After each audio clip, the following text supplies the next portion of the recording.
Selamat pagi, saudaraku. Selamat hari Minggu semuanya. Saudaraku yang dikasihi oleh Tuhan, jangan punya pilihan lain kecuali menjadi kekasih Tuhan. Kalau kita tahu cerita si bungsu dan si sulung, ya kan? Si bungsu terhilang, si sulung juga terhilang ternyata. Si bungsu merasa tidak puas di rumah bapaknya. Dia mau menikmati semua warisan bapaknya yang diberikan kepadanya. Tapi tidak mau bapaknya, dia mau warisannya saja. Dan ironisnya banyak orang Kristen yang menikmati berkat Tuhan, tapi tidak mau Tuhannya. Sama dengan si bungsu ini. Tapi banyak orang Kristen merasa punya bapak, punya Tuhan, karena masih ke gereja. Dia beri kuota yang paling kecil dan sangat kecil, teramat kecil untuk Tuhannya.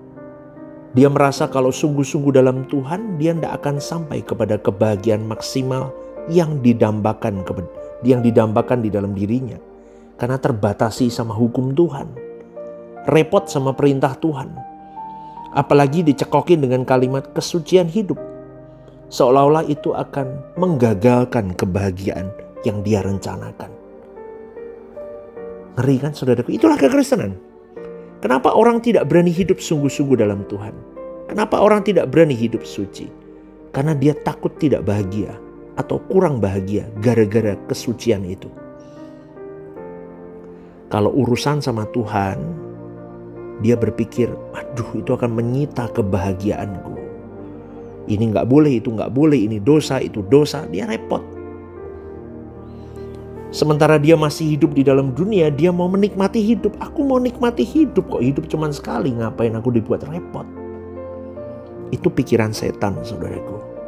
Itulah sebabnya banyak orang menikmati berkat Tuhan tanpa mau Tuhannya. Artinya apa? Aku mau hidup menikmati berkat Tuhan tanpa kesucian Tuhan. Seakan-akan begini, dunia ini tidak bisa kita nikmati kalau aku hidup dalam kesucian Tuhan. Saya kasih tahu saudaraku, kalau kau hidup tanpa Tuhan, kebahagiaanmu itu semu. Pseudo happiness. Kelihatannya bahagia tapi enggak dari kedalaman hatimu. Kau lonely, kau sepi, kau sunyi, dan kau lelah dengan semuanya itu. Iya betul. Loh pastor kok ngomong begitu? Saya dulu begitu. Coba Anda penikmat barang branded. Oh senang belinya. Waktu di toko senang enggak? Waktu di galeri, oh senang. Kita bisa beli itu senang. Ada kepuasan tersendiri. Betul kan? Apalagi brand-brand yang kita kejar. Wah puas. Tapi setelah kau pakai semuanya, kau dipenjara loh sama itu.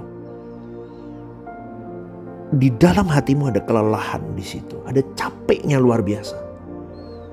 Kita padahal nggak mau apa, tapi kita seakan-akan harus begitu dan itu melelahkan sekali. Maka saya ngomong, kebahagiaan itu semu. Kosong. Ditopang dengan barang-barang branded, ditopang dengan hobi-hobi, ditopang dengan apapun. Itu lelah saudaraku.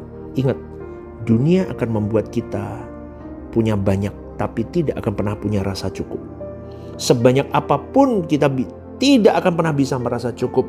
Karena kita akan dibelenggu oleh itu semua. Dan dunia memang memperbudak kita. Maka mestinya kita punya prinsip begini, tanpa kesucian tidak ada kebahagiaan. Amin saudaraku. Saya ulang. Tanpa kesucian tidak ada kebahagiaan. Karena tanpa kesucian kita tidak bisa jadi kekasih Tuhan. Dan jangan pernah berpikir begini, wah kalau sudah jadi rohaniawan, jadi pendeta khotbah, pasti jadi kekasih Tuhan. Belum, saudaraku, belum tentu. Justru banyak pendeta yang tidak jadi kekasih Tuhan karena bodohnya dirinya. Kenapa bodoh? Karena banyak yang menyanjung, banyak follower. Banyak orang yang mengagung-agungkan dia. Dia semakin tidak mengenal dirinya. Dia lupa semuanya itu. Dia lupa bahwa dia bisa itu karena tautannya harus sama Tuhannya. Kalau sudah terkenal, sudah lupa, sudah banyak yang dengerin, sudah banyak yang ngikutin.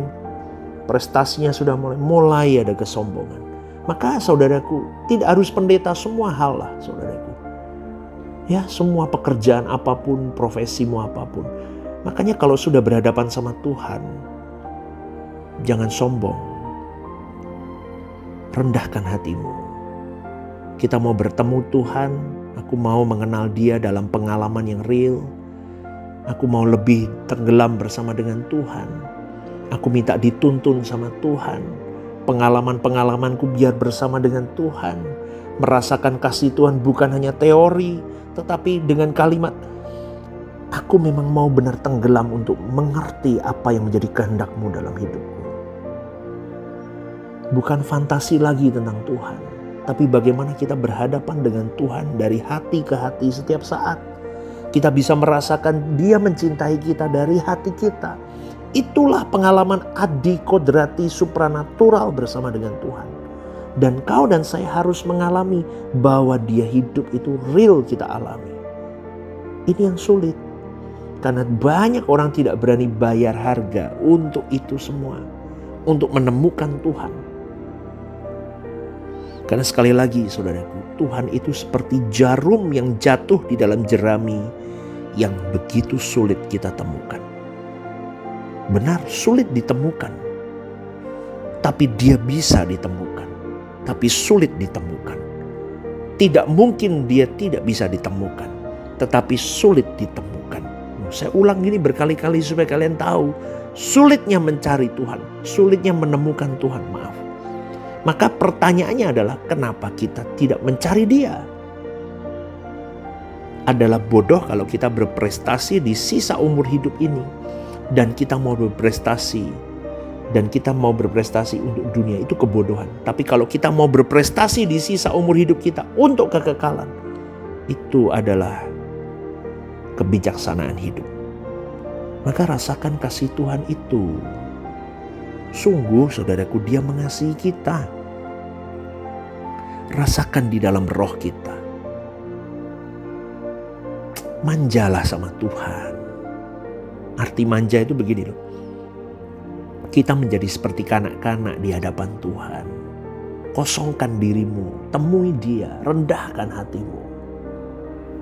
Maka kita akan menjadi orang yang tidak takut menghadapi apapun. Dan tidak menginginkan apapun selain Bapa kita. Anak siapa sih yang takut kalau ada bapaknya? Nggak ada. Dia merasa aman nyaman kalau di pangkuan bapaknya. Kita harus seperti itu. Maka jangan menikmati, jangan mengingini apapun. Kalau kita masih mau menikmati berkat Tuhan tanpa Tuhan, itu masalah besar dalam hidup kita.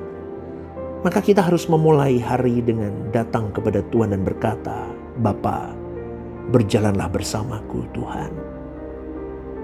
Wah, indah ya. Maka jangan takut saudaraku. Kita bisa lewati bersama dengan Bapa kita. Tuhan akan taruh orang-orang yang mengasihi kita. Dan lewat tangan orang-orang yang meneguhkan, yang mengasihi kita itu akan meneguhkan hati kita bahwa Tuhan memelihara hidup kita. Kita tidak akan jatuh. Kita akan dipegang terus. Jangan merasa sendirian.